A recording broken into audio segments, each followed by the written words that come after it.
And welcome back to another episode of Café Lily. We're your hosts, Rosa and Kelsey. Kelsey and Rosa. Thank you, Rosa. I'm very happy to be here today because we have another special guest. Who have we got here? Oh my goodness, it's me, Alayna. Hello. Hello. Hey, Alayna, what brings you to Café Lily? I'm thirsty and I need soup, and I'm here to talk about my film, Macaroni Soup, and Yuri. Whoa. Yuri and Macaroni Soup? Yep, it's a good combination. Of course. Of course, you made a film, didn't you? Yes, I did. Macaroni Soup is the name of my film, and I worked on it throughout the entire last year of my animation major. I forgot how you call it, but last year of school for university. And it then got picked up to be shown around several different film festivals throughout the years. Yes, it did. I'm very proud. It's been around to quite a few countries and many film festivals, and I'm really happy with how it's done. I'm just happy to show my soup everywhere. Everyone's faces get soup. I even got to see a screening of it in New York. I know. I'm very happy that you got to see it in person, and I wish I could have been in New York, but at least my soup is there. Well, for people who haven't yet seen your film, do you want to give a bit of an introduction to it? Explain what it's all about? Yeah, totally. I would love to do that. The synopsis is kind of like, imagine the setting is a Hong Kong cafe, which is kind of like, how would you say? It's a certain kind of Chinese cuisine, Hong Kong cuisine, where there's like a lot of Western influence, but a lot of Chinese influence. It's basically like a greasy spoon diner kind of place. And in there, a lady falls in love with a waitress, but there's like a language gap between them, Cantonese and English. So she's trying to also like get the attention of the waitress while trying to like deal with her issues with her family back home, and that's how it goes. And there's also a lot of tasty food in there because I'm a big fan of Hong Kong cafes, so I put in most of my favorite dishes there. But actually I don't like macaroni soup that much, but I felt like it fit pretty well, so I put it in as the title. So it was mostly the name or just the dish? Actually it was kind of a combination of both, because like macaroni soup, it's kind of like a really contrived pun.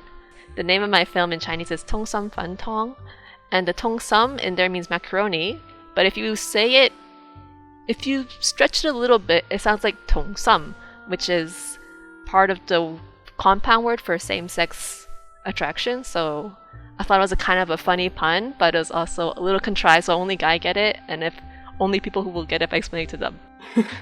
No way. Oh, that's really clever. I love the layers to the title. So, at time of recording, your film isn't available to be watched publicly yet, but by the time this episode goes out, it might be. Is that right? Most likely, yeah. I probably just have to finish up this last film festival that's going out this week. Probably get some hype around getting this public, and then I'll put it publicly. But also I have work, so I'll have to manage my time properly, hopefully. We're very excited for everyone to see it, though. Yeah. I was so happy that I got to watch it for this episode. It was so sweet. Thank you. I am excited to share my bowl of soup with everybody. 2 years old bowl of soup, but it's okay, it's still fresh. And it will be even fresher in the minds of Himiyoshis and Himidashis. Yay! Okay, so if you don't mind, we'll ask some more questions and go into some details about the film. Yes, go ahead. So my first question is, I read on your website that you went to Chinese school as a kid, but you didn't really understand the value of it back then. So I was wondering if that experience is what informed your decision to make a film that's largely about a language barrier. I would say definitely the regrets I had during Chinese school of not appreciating, not comprehending the language enough was definitely a reason for me to keep on studying Cantonese or keep on using it in my daily life. But I would say the biggest reason for me to use Cantonese and food as a theme together in this film is because most of the words I know in Cantonese are food terms. They're the easiest for me to talk about because it's food. Everyone likes to talk about food, and they're the things I talk about on a daily basis. Yeah, you do come across as a bit of a foodie. I feel like I would trust you to give recommendations for places to eat. Thank you, thank you. I definitely went to a lot of on-set studying for the cafe backgrounds and getting my setting just right. Yeah, were there any cafes in particular that sort of inspired the location? I mean, you don't have to say if you don't want to like dox yourself. It's okay. It's not too doxy. There is a city in BC called Richmond, which is home to a lot of good Chinese food, a lot of good Asian food in general. And one of the most well-known Hong Kong cafes there is called Alayna Cafe. And whenever I go there, they have the best pineapple buns, as voted by the city, but I don't know if I think they're the best pineapple buns, but it's a pretty iconic place. It has a lot of posters up on its walls. There's a lot of, it feels like it's a very lived-in kind of cafe. And it was definitely the main inspiration for the setting of my restaurant. That's super sweet. We'll have to jot that down as a tourism location when we go on our Café Lily world tour. Yeah. So, how did this project, this animation, the process, like, how did it help you develop as an animator? Oh, that's a pretty good question. And it's kind of hard to say because I would say that the film, more than helping me become a better animator, it's helped me to really manage my project management skills, which feels like an answer I give to like an interviewer, but definitely project management and staying sane because that was a film that I made during the pandemic and everything was remote and online. So it's a lot of staying afloat, trying to cope. In terms of actually having it improve my animation skills, it's kind of hard to say. I feel like I've learned some more technical shortcuts for making films, but if I were to put it shortly, I just stayed consistent animating and drawing since then. Well, there were other people that helped work with you in this project, right? Yes, that's correct. I was kind of like directing them. I made a lot of tutorials to make sure that I got the art the way I wanted it to be. But I think one of the main factors of me making the film the way I did was, in my head I was thinking, this is going to be my last project at school. I don't care if it gets like a C- or an F. I want to make it the way I want to do it because I'm not sure if I'm going to have a chance like this once I graduate. So I kind of, if I got critique, like constructive critique, but if it wasn't going to be going according to my vision, then I kind of like vetoed it. And you feel it really was able to shine through this, right? Yes, I definitely feel like my vision felt like it was realized pretty well with making this film. Yeah, I think it definitely comes across as something that you personally would have made, and yeah, I think it's better for that. It's really sweet. Thank you. It's also very personal to you in a way, right? Totally. It's like everything I like in my stories are just thrown all together in a pot. It's my favorite metaphor to use. Fitting for this. You gotta have a food metaphor. Now, I am very curious about the fact that you originally wanted the film to be without subtitles. Yeah. How was that gonna work, and what made you change your mind? I really wanted to make a film that was gonna like transcend the language barrier, like using a lot of strong body language and emotion to get the messages across. But it's quite difficult to do that. And during my first critiques with my classmates, a lot of them weren't following the story or misinterpreting the story. So I feel like in the end, I did have to add subtitles to it. It's kind of a shame that I had to do it, but at the same time, I feel like if it gets things across clear, then that's all right with me. I'll try the language barrier stuff for future project if that ever happens. Yeah, that's a really interesting theme, and it's one that I really like, and I was very curious about how that would work, but yeah, that sounds very difficult to accomplish. It's like making the Super Metroid of animation films. It's not too easy. Like literally, like players do stuff you do not expect them to do. It's like the middle of watching Macaroni Soup, people would pull up like a placer, like, what are they talking about here? How do I get past this noob soup? It's okay, next film, or if that ever happens. It will happen. Thank you. Yeah, well, it has to. So, do you ever find yourself directing people again since then? I have, but definitely not in a film context. It's more of a telling people what to do, volunteers. Because my current job right now is a festival assistant slash coordinator. So I coordinate a lot of people, or I'm going to be pretty soon. It's my second year of doing this. And I like tell volunteers what to do, tell partners with our organization what to do. So yeah, I have done a lot more directing since then, but in a different context. But still, it's good to have that experience.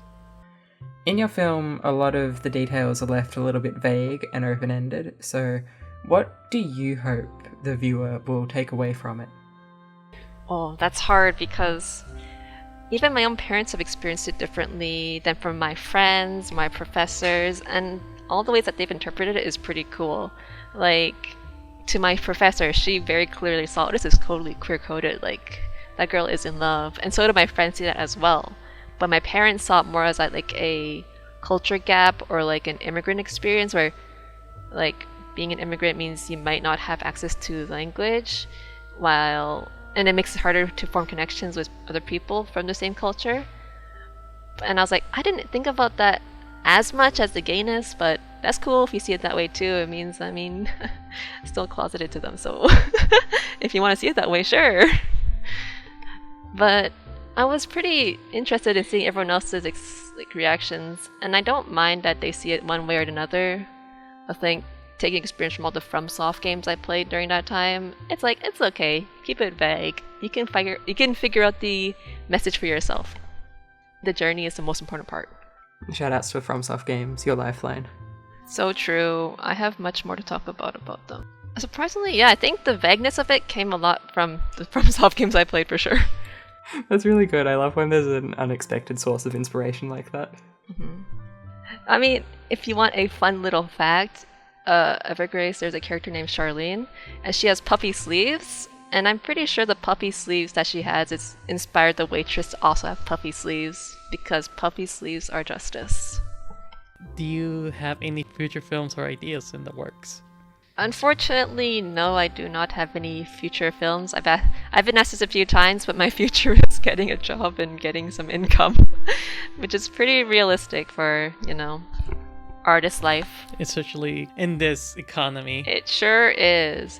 I mean, there is also the indie path of like getting funds or like getting grants from the government, which I know some people that I know have been doing. But for me, I think I'll just stick with vaguely stable jobs for now. Yeah, that's how it is. Oh well. On the day that you do come out with your next project, we will be ready and we will be waiting. Yeah, we'll be waiting outside the theater. I have been dreaming that Macaroni Soup 2 would be like the lady and the waitress's sex film. So don't hold your breath for that. Or hold your breath for it. It's okay if you want to. Oh, can't wait. Sex film? Yeah, there's sex tape.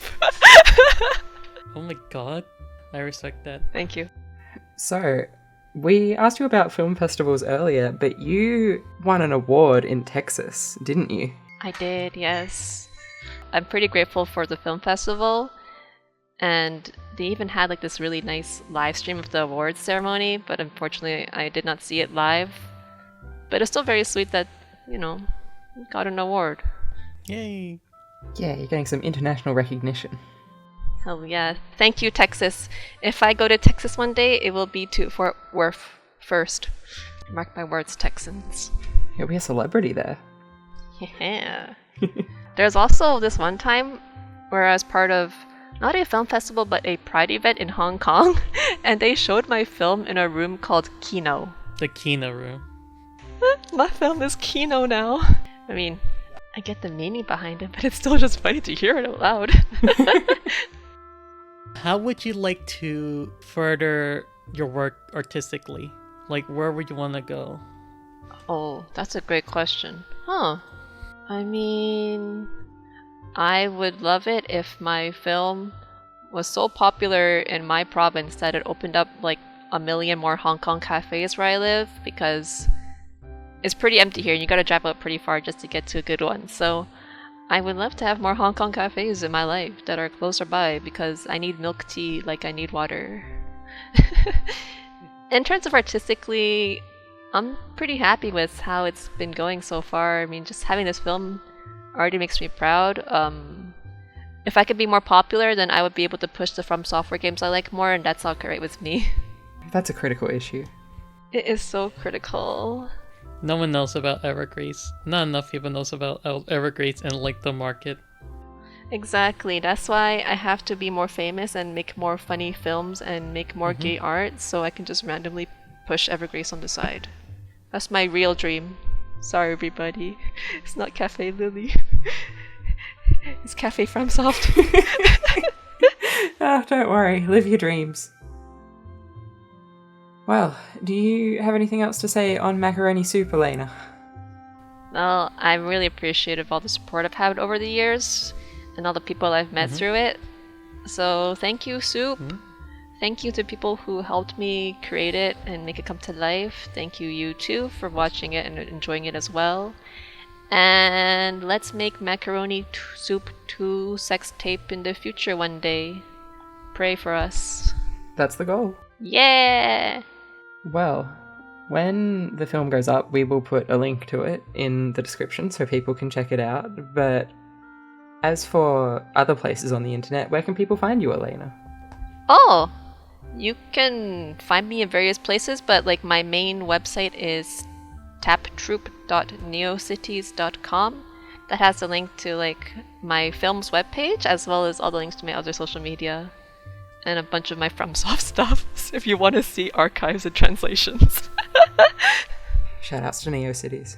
Neocities is awesome. I should work in my neocities. You should work on your neocities. Everyone should also follow Petal and Leaf Neocities as well. Thank you. Yeah, they make good work. Yeah, there was one about a bee and a beetle. I don't know anything about that. So, are you ready for the next topic? Yes, and that would be? Foundational Yuri. Yuri that made us the Yuri fans we are. Yes, we thought this would be a very good topic to talk about with a special guest today, because it's always interesting to hear other people's Yuri journey stories. I'm honored to be here. I have many things to say about Foundational Yuri as well. In that case, would you like to go first? Oh no! I could start a little bit with my first-ish Yuri couple, and that would probably have to be Mari Ali from Toho Project. But if you ask me like why I started shipping them, probably like all the fan music videos and like all the doujin music based on their relationship. Very cute. And the funny thing is, when I started shipping them, I was like, I didn't really think it was weird or anything. I was like, wow, they're a great couple. Okay, let's ship them. Like, nobody told me that about homophobia back then yet, so I was just chilling, having a good time, thinking they were cute together. So that was kind of my start to it, and I would say like a more serious shipping that I started with would be Kyosaya from Madoka Magica. That was when I first... Oh my goodness! You're in like Akioka Sayaka stand space. Hell yes. Me, Kelsey went crazy when we were rewatching Madoka. Man. And I think the song was And I'm Home. Like, such a good duet of them together. And I think Kyosai was like my first gateway into Dynasty Reader, the website. Yeah. But yes, those were my first ships, and yes, shout out to Dynasty Reader. I'd love to hear about both of yours experiences. So for me, what really made it for me was Nichijo's, Mai, and Yuko. Hell yes. Yes, of course. I don't know what it was, but it made me like look a lot closer and like a dynamics between two characters, like look deep into it, like oh my god, there's a lot to this, huh? There's a lot to them, to their relationship. I could even recount like the scene where Mike does like the confession. It is chapter 110. Yeah. Burned into your memory. And it is episode 4 of the anime. I don't know why, but I can remember the day that I watched that scene, and it's probably like a Saturday morning. I was just sitting on my parents' bed on my like iPod Touch, watching it on like the Crunchyroll app. But that scene just came out of like nowhere for me, And my heart was like beating so hard. I was like, what the hell is this Yuri and Nichijou? And it was so good until that twist at the end. But even before that, it was so intense. It was a really good scene, but at the same time, I did feel a little bit down by had the twist at the end. It's like, Kyoto Animation, did you have to do this again? But I would like to hear from the Yuri Master Rosa how you felt. If you want to analyze that scene. I analyzed that scene front to back. Look at different translations. Read the official translations. Read the anime translation. Read the official anime translations. And it always felt like there was a lot more to it. And I know it seems more than likely it was intentional that there's more to like what Mai was saying. Of course, sadly, like because the city is kind of confirmed that Yuko just ends up marrying like some loser guy. This is the second time I seen a Mai with like a brunette she was very close with end up marrying some random guy that no one really cares about. Oh, it's funny that happened twice. What are the odds of that? Right? The unfortunate thanks a lot, Toei.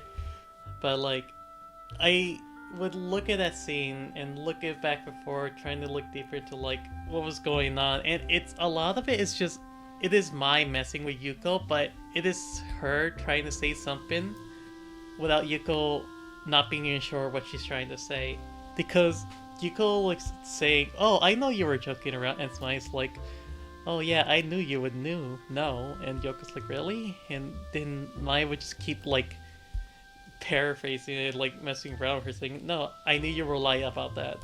She wrapped up her confession in a bunch of layers. Yeah, and it seems like it's such a interesting part of Mai's character and her dynamic with Yuko. But yeah, no, the Nichijou did a lot for me. And here I am now. That's your whole Yuri backstory. Now, Kels, tell us about your foundational Yuri. Okay, when I was a kid, or like an early teenager, I started to really go on the internet and start experiencing all these shows. That's when I started getting into Precure. Oh. Nagisa and Honoka from Futari wa Precure is probably one of the earliest ships that I got into. Yes! Before that was, the only one that I can think of before that is Bubbling, but we don't need any more time of this show spent talking about Bubbling. But I remember seeing that kind of stuff online, and that was the first time when I was like, oh, you can like have two fictional girls and have them be romantic together. Yes. That was the first time where I was like, oh, that's possible. No, it's the lightness. It's the lightness of Pretty Cure showing Kels the light. That's true. I'm surprised to hear that you watched Pretty Cure online, though. Yeah, I don't know if it aired here, the English dub of it. I'm not sure if it did, but if it did, I didn't see it. I only saw it later online. Didn't you say that you watched the English dub of the original season when you were a kid? I did. I have my story that I enjoy telling about Pretty Cure and the Canadian government. I did really enjoy Pretty Cure, but I didn't know about Yuri back then, so unfortunately I didn't see the light. But I still really like Nagisa Honoka now as an adult. But back then I thought, because I had just learned in school about racism, so when I saw Pretty Cure on TV, and I didn't know about how dubs work back then, so I thought Pretty Cure was made in Canada and that the Canadian government was using it as a way to fight racism, because like Cure Black and Cure White, I was like, wow. And then they fight villains, and there was this one part of the show, no, I think it was that one particular episode I saw that was about fighting prejudice. I was like, wow, the Canadian government is really on it about showing anti-racism in their shows. What? That's my biggest takeaway from Pretty Cure from back then. Oh my god. I mean, if you're going to take any lesson from Precure, that's probably a good moral. True. Yeah. So, Kels, tell us more about your connection with Nagi Hano. I don't really have anything else to say on the topic. It was just one of the earliest memories that I have of understanding a Yuri ship and really connecting with it. Thank you, Pretty Cure. I know you mentioned that, like, you like Nagisa a lot for, like, just being, like, the dumb one for not being like quick to catch on? It's not so much that. I mean, a lot of the reason that I like Nagisa is just that she's a massive pessimist, which is really unusual for a magical girl protagonist, and I think that's really funny. Yeah. Like, she's just always complaining about things that go wrong, and she's always in a bad mood, and I think that's really funny. Yeah. She's also like just really dumb. Yeah, that too. What more would you like to talk about with Foundational Yuri? I did want to mention one particular Yuri that sort of led into my future interest in Yuri. The first actual Yuri that I ever read was this Chinese webcomic called Their Story, which is the translated English title, but that's not very SEO friendly. So I think most fans just call it by its original name. It's okay. I'll say it because I'm Chinese. It's 他们的故事 or something like that. Thank you. Which means the same thing anyways. It means the same thing, but you just can't really find anything on Google by searching Their Story, because it's like, well, that could be about anyone in the world. True. Yeah. But yeah, I read that when I was a young teenager, and I read it online. And it's sort of just a slice of life romance story about two girls from different schools who run into each other one day, and one starts crushing on the other. And, you know, there's sort of all these stories about like their friend groups, and are they going to confess to each other what's going on? And it's very, very cute, very romantic. But that was the first time that I sort of realized, oh, this does not start and end with shipping characters from TV shows that I like. You can actually create original comics about girls who are in love. And that's when it all clicked for me. So I really credit that comic with starting my interest in Yuri. I also enjoyed Their Story when I was younger. I really liked just how it felt like a school. Like, their humor was very, very schooly, very young teenagers-y, and their romance was indeed very cute. Yeah, it's super cute. Definitely recommend it. Did it ever get a conclusion? I don't think so. Not to my knowledge. I think some things went off the rails, unfortunately. Yeah, that is unfortunate, because it was very cute. At least I would say it had paved the way for a lot of Yuri, what you call it? Chinese baihe, like Yuri equivalent in Chinese manga. There's a lot of them out there these days. A lot of my friends are very into it. Thank you, Their Story. Yes, thank you, Their Story. Thank you, Their Story. Alayna, did you have any other foundational Yuri experiences that you wanted to mention? Oh, totally. Since you're mentioning comics and stuff, I think two of the Yuri mangaka that I was really into when I was younger. One of them is Morishima Akiko, which I think she's a bisexual manga artist who wrote about autobiographical experiences being gay in Japan, but also a lot of cute, high school cute love stuff, like that stuff.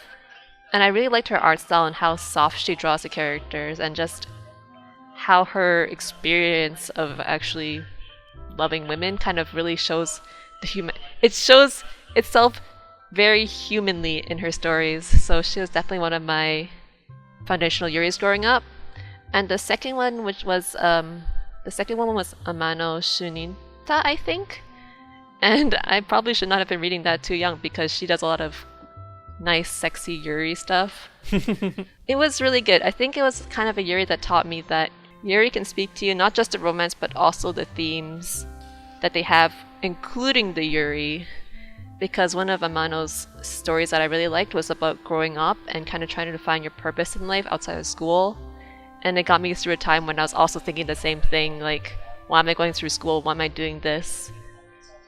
So yeah, those are my two foundational mangaka that really shaped me growing up. That's really sweet. I definitely want to check out some of those. Well, thank you so much for coming on today, Alayna. Thank you so much for having me. Thank you. It was great having you here. We love your work, and we're so happy we get to talk about it and hear about your foundational Yuri. Thank you so much. I hope everybody enjoys a bowl of soup and also play Lost Kingdoms and Evergrace. Thank you. Of course, we'll play Lost Kingdom Evergrace on our official Nintendo GameCube with our official copy Totally, totally. And I'll point out any yuri that's in there. There is a little bit of yuri if you want to have me. No, it's okay. No. Definitely. We'll have you on again when you complete the sequel to Macaroni Soup. Everyone check out Alayna on Neocities. Thank you. Thank you. Check out neocities in general. Neocities is really cool. You find like really cool stuff. Like Petal and Leaf, right? Right. Right. Alright. Thank you all for joining. Join us next time when we talk about more Yuri. Yay! See you next year. Bye bye.